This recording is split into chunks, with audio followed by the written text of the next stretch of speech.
JEE 2009 का ये problem है।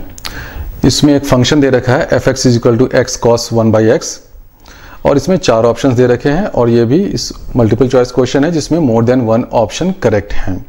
cos 1/x जो है x = 0 पे डिफाइन नहीं होता, लेकिन हमारा डोमेन ही ऐसा दे रखा है x > 1, जिससे कि ये फंक्शन पूरे डोमेन पे डिफाइंड है। क्योंकि cos 1/x x = 0 पे अनडिफाइंड हो जाता, लेकिन वो x = 0 जो पॉइंट है हमारे डोमेन में लाई नहीं करता है। हमारे क्वेश्चन में ही दे रखा है x > 1। अब इस क्वेश्चन में f'(x) की भी वैल्यू निकालनी, ये सब ऑप्शन है। तो सबसे पहले हम लोग देखते हैं कि f'(x) की वैल्यू क्या है। इसको डिफ्रेंशिएट कर देते हैं।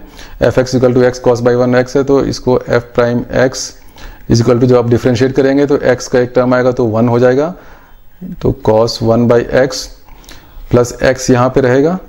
cos 1/x का डिफ्रेंशिएशन क्या हो जाएगा, cos का माइनस होता है तो माइनस sin 1/x, और 1/x के कारण एक -1/x² आएगा, तो ये माइनस कैंसिल हो जाएगा और ये x यहाँ पे 1/x² है, तो यानी कि f'(x) = हो जाएगा cos 1/x plus 1/x sin 1/x।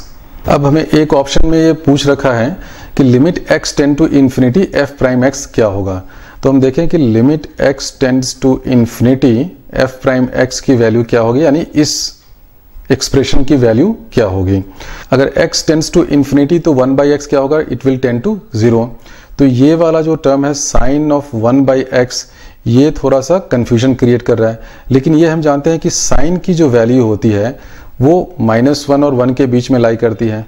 Sign 1/x will always lie between modulus is less than और इक्वल टू 1, और ये जो 1/x है ये 0 पे जा रहा है, तो इसकी वैल्यू क्या हो जाएगी, इस पूरे सेकेंड टर्म की वैल्यू 0 हो जाएगी, क्योंकि ये 1/x 0 की तरफ जा रहा है और ये साइन 1/x कुछ भी होगा 1 के अंदर ही होगा, तो ये 0 चला गया। अब ये cos 1/x जो है, जैसे 1/x tends to 0, cos of 0 = 1, तो इसके कारण 1 आ गया, यानी कि limit x tends to infinity f'(x) = 1। ये सबने निकाल लिया, यानी कि ये जो ऑप्शन है बी ऑप्शन, इसमें एक तो ये करेक्ट होगा। अब इसके बाद देखना है कि और कौन कौन से ऑप्शन करेक्ट होंगे। एक ऑप्शन में ये पूछ रखा है कि f'(x) स्ट्रिक्टली इंक्रीजिंग है या डिक्रीजिंग है, क्या है। तो जब भी स्ट्रिक्टली इंक्रीजिंग और डिक्रीजिंग की बात होती है तो हमें उस फंक्शन का डिफरेंशिएशन कर लेना चाहिए। तो हम देखते हैं कि जो f'(x) ये मेरा फंक्शन है cos 1/x plus 1/x sin 1/x।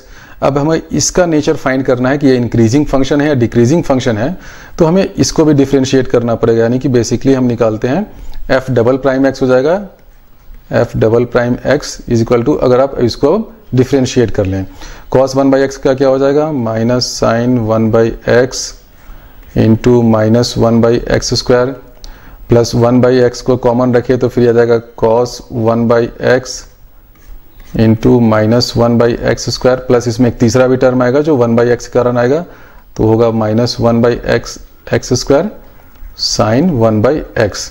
ये एक लंबा सा इस फंक्शन का डिफरेंशिएशन होगा।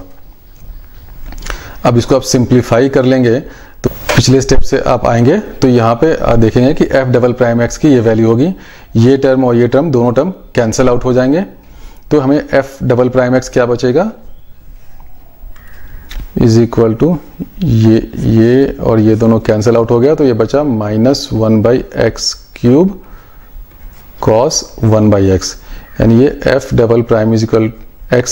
= ये। अब ये फंक्शन हमेशा पॉजिटिव है या नेगेटिव है वो देखना है।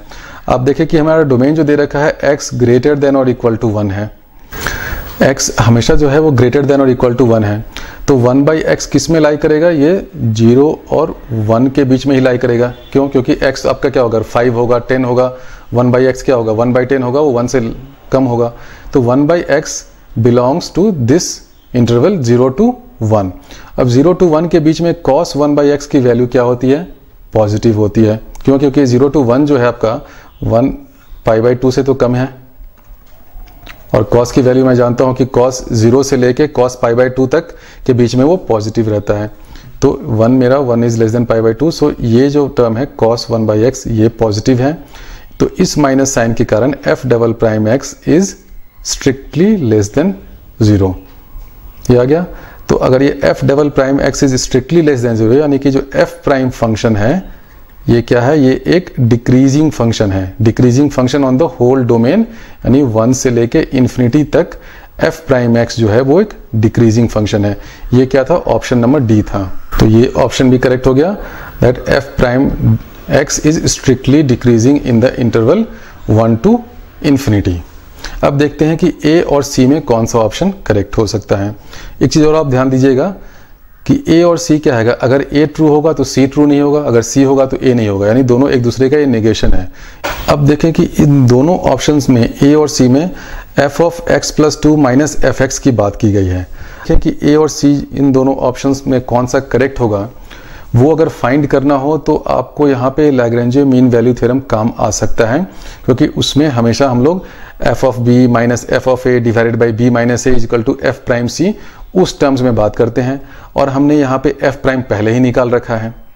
तो हो सकता है कि वो मेथड काम कर जाए, नहीं भी कर सकता है, लेकिन ट्राई करने में क्या जाता है। तो देखिए क्या है, तो f of x plus 2 minus f of x divided by x plus 2 minus x लिख देते हैं is equal to f prime c होगा for some c belonging to x plus 2। ये सबने देखा होगा, इसको हम लोग कहते हैं लैग्रेंजे मीन वैल्यू थ्योरम, क्योंकि f of x plus 2 minus f of x divided by this is equal to value of f prime c for some c which belongs to this open interval x to x plus 2। अब इसको x plus 2 minus x को कर देंगे तो 2 हो जाएगा। तो हमारे पास क्या आ जाएगा, f of x plus 2 minus f of x is equal to 2 times f prime c. ये आ गया ये चीज, that f of x plus 2 minus f x is equal to 2 times f prime c. यानी कि ये 2 से बड़ा होगा या छोटा होगा, सब कुछ वो एफ प्राइम सी पे डिपेंड कर रहा है, लेकिन एफ प्राइम सी ही तो नहीं मालूम है, क्योंकि सी एक कोई भी आर्बिट्रेरी पॉइंट कहीं का भी हो सकता है x और x प्लस 2 के बीच में। तो अब ये f of x plus 2 minus f x ये 2 से बड़ा होगा या छोटा होगा, कैसे पता करें। f प्राइम x क्या है, ये एक स्ट्रिक्टली डिक्रीजिंग फंक्शन है, यानी कि ये डिक्रीज करता जा रहा है। यानी कि अगर हम 1 से स्टार्ट करेंगे और इन्फिनिटी की तरफ जाएंगे तो ये डिक्रीज कर रहा है बेचारा। f प्राइम x जो है बहुत ही दुनिया के गम का बोझ का मारा हुआ फंक्शन, ये डिक्रीज करता जा रहा है। लेकिन ये डिक्रीज करके कहाँ जा रहा है, डिक्रीज करके तो ये 1 पे ही जाएगा ना। यानी कि ये जो फंक्शन है f प्राइम x, ये डिक्रीज करते करते करते 1 पे जा रहा है। यानी कि ऊपर में क्या होगा, यानी कि कहां से डिक्रीज करेगा, ये 5 से 10 से 15 से, वहीं से स्ट्रिक्टली डिक्रीज करके 1 पे जाएगा। 0 से डिक्रीज करके कोई 1 पे तो नहीं जा सकता है। अगर आप यानी कि डिक्रीज कर रहा है f प्राइम x, यानी कि f prime x is greater than to 1 for all x। इसको मैं दोबारा समझाता हूं क्योंकि बहुत ही की पॉइंट है। देखिए क्या है, f प्राइम x जो मेरा फंक्शन है ये स्ट्रिक्टली डिक्रीज कर रहा है और डिक्रीज करके 1 पे जा रहा है। अब हमने दो कोई पॉइंट निकाल दिया है, x है और ये x प्लस 2 है। अब हम बोल रहे हैं कि इन दोनों के बीच में f प्राइम x की वैल्यू क्या होगी, कुछ भी होगी, 1 से तो ज़्यादा ही होगी ना, क्योंकि 1 की वैल्यू ये अटेन करता है बिल्कुल इन्फिनिटी पे जाके। इन्फिनिटी पे जब ये डिक्रीज करते करते जाता है तब f प्राइम x की वैल्यू 1 होती है। तो इन्फिनिटी से पहले x पे, x प्लस 2 पे, x प्लस 3 पे, x प्लस 0.5 पे उसकी वैल्यू कुछ भी होगी तो 1 से ज़्यादा होगी, क्योंकि ये f प्राइम x जो है वो डिक्रीज करके 1 पे जा रहा है। यानी कि जब हम लोग इन्फिनिटी से पहले रहेंगे तो इसकी वैल्यू कुछ 2 होगी, 5 होगी या 10 होगी या 20 होगी, कुछ भी होगी, 1 से ज़्यादा होगी। यानी f prime c is greater then और इक्वल 1। ये आ गया, किसी भी आर्बिट्रेरी c के लिए f prime c is greater then और ग्रेटर देन 1। इस चीज़ को अगर यहाँ पे आप यूज़ कर लें कि f prime c is greater than 1, तो ये क्या हो जाएगा, f of x plus 2 minus f x is greater than 2 for all x in the interval. क्योंकि ये जो हमारा x प्लस 2 और x है आर्बिट्रेरी पॉइंट था, और उन दोनों के बीच में जो c भी है, कुछ भी हो सकता है कि कुछ भी हो f प्राइम c, वो 1 से ज़्यादा ही होगा। इसलिए f of x plus 2 minus f of x is greater than 2, यानी ऑप्शन सी भी इसमें करेक्ट होगा। तो ये काफ़ी अच्छा क्वेश्चन था। इसमें सबसे पहले हमने क्या किया, f प्राइम x की वैल्यू निकाली, आराम से डिफ्रेंशिएट होके हो गया। उसका जब हमने इन लिमिट निकाला तो उसकी वैल्यू 1 आ गई। उसके बाद हमने प्रूव किया कि ये जो f प्राइम x है स्ट्रिक्टली डिक्रीजिंग फंक्शन है। स्ट्रिक्टली डिक्रीजिंग है और डिक्रीज करके 1 पे जा रहा है, इसका मतलब बाकी सारे वैल्यू के लिए इसकी वैल्यू 1 से ज़्यादा 2, 5, 10, 20 होगी। तो इसकी वैल्यू अगर 1 से ज़्यादा होगी तो किसी भी 2 पॉइंट के लिए लैग्रेंजे मीन वैल्यू थ्योरम जब लगाया तो f of x plus 2 minus f of x equal to 2f prime c होता था। ये f prime c greater than 1 है, इसलिए f of x plus 2 minus f of x is greater than 2 आ गया।